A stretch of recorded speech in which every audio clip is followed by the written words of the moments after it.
Trump के बयान लगातार आ रहे हैं और नेटो को लेकर भी डोनाल्ड ट्रंप ने बयान दिया कि नेटो से हम हटने पर विचार कर, ये सिर्फ एक कागजी शेर है।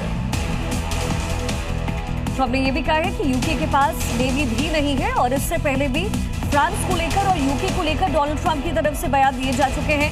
उन्होंने एक तरीके से कहे अनंत तो डांट भी लगाई है यूके को और फ्रांस को, और उन्होंने कहा कि नाटो पूरी तरीके से कागजी शेर है और अमेरिका संभवतः आगे उनका साथ नहीं देगा, वहां नहीं भी रहेगा। बिल्कुल शिखा, क्योंकि ज्यादातर देशों ने इस युद्ध में, इस वॉर में एक्टिव पार्टिसिपेशन से मना कर दिया। 3 देशों ने उनके एयर स्पेस पर भी रोक लगाई कि फाइटर जेट अमेरिका के वहां एंट्री नहीं करेंगे। उसके बाद ट्रंप का रुख सामने आया, लेकिन तेल अवीव में अचानक मिसाइल अलर्ट भी जारी किया गया। लोग चौंक गए इसी के बाद।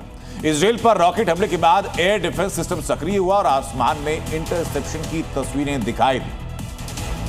सायरन और धमाके से मध्य क्षेत्र पूरी तरीके से दहल गया है। 1 अप्रैल को तेल अवीव के आसमान में मिसाइल इंटरसेप्शन देखा गया जब लोग पास ओवर डिनर की तैयारी कर रहे थे। इजराइल में सायरन गूंज उठे। सुबह ईरान की ओर से दागे गए रॉकेट हमले के बाद मलबा मध्य इजराइल के कई इलाकों में गिरा। इजरायली अधिकारियों के मुताबिक किसी की मौत की खबर नहीं है। सेना ने बताया कि एयर डिफेंस सिस्टम सक्रिय होकर खतरों को इंटरसेप्ट कर रहा है। अब से थोड़ी देर बाद अमेरिका को संबोधित करेंगे डोनाल्ड ट्रंप। ईरान युद्ध को लेकर कर सकते हैं बड़ा ऐलान, नेटो छोड़ने की घोषणा भी कर सकते हैं। जी न्यूज पर सबसे बड़ी कवरेज जारी है। ईरान युद्ध पर ट्रंप का बड़ा दावा। बोले ईरान के नए राष्ट्रपति ने की थी सीज फायर की मांग, लेकिन हॉर्मुज नहीं खोला तो कोई डील नहीं, जारी रखेंगे हमले। ईरान बोला अगर दोबारा हमले की गारंटी नहीं तभी होगा सीज फायर। हॉर्मुज पर ईरान की अमेरिका को 2 टूक। IRGC ने कहा कि पूरी तरह हमारे कब्जे में है हॉर्मुज। अमेरिकी राष्ट्रपति के बयानों को बताया बेतुका। ईरान बोला दुश्मन देशों के लिए हॉर्मुज में कोई जगह नहीं। ट्रंप के संबोधन से पहले ईरान की बहुत बड़ी धमकी। IRGC ने अमेरिका और इजरायल के लिए जारी की है चेतावनी।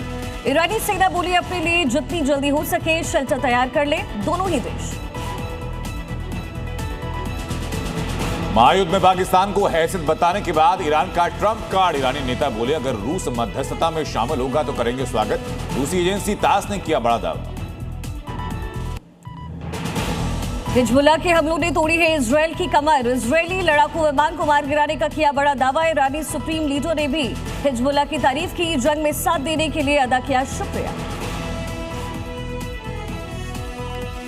मिडिल ईस्ट संकट के बीच पीएम मोदी ने की CCS की अहम बैठक। LPG और LNG सप्लाई को लेकर भरोसा दिया। बैठक में पीएम मोदी ने दी सरकार के कदमों की जानकारी। पीएम बोले अफवाहों से बचने की जरूरत है। ऑपरेशन सिंदूर को लेकर के नौसेना का बड़ा खुलासा। नौसेना चीफ दिनेश त्रिपाठी बोले हमले से कुछ ही मिनट दूर थी भारतीय नौसेना, लेकिन पाकिस्तान गिड़गिड़ाया तो रोक दी कार्रवाई।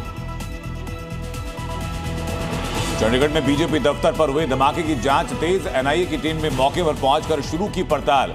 ब्लास्ट का CCTV फुटेज भी सामने आया। और देश भर में आज हनुमान जयंती को लेकर के अलर्ट। उत्तर प्रदेश से दिल्ली तक सुरक्षा का सख्त पहरा। दिल्ली के जहांगीरपुरी में शोभा यात्रा से पहले पुलिस का फ्लैग मार्च। गाड़ियों पर तिरंगे के साथ पुलिस टीम ने पेट्रोलिंग की।